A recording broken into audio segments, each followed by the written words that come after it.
ইব্রাহিম নবী স্বপ্নে দেখছে সন্তানকে কুরবানি করতেছে, আর মাওলা হুসাইন সম্মুখে খাড়ায় দেখছে তার সন্তানকে কুরবানি করতেছে এবং পাঠায় দিছে।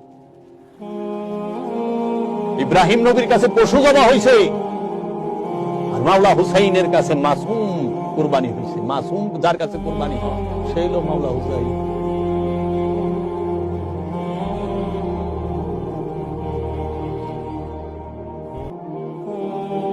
মাসুম কুরবানি হয় মাওলা হুসাইনের মোহব্বতে।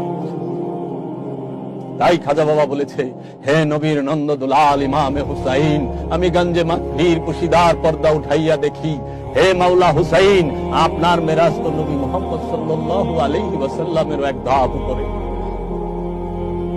আপনার মেরাজ মহাপ্রভু মুহাম্মদ সাল্লাল্লাহু আলাইহি ওয়াসাল্লামের সর্বশ্রেষ্ঠ প্রেমিক, সর্বশ্রেষ্ঠ শাহাদাতকারী মাওলা হুসাইন। সর্বশ্রেষ্ঠ কুরবানির মাসুমকে দেখছো?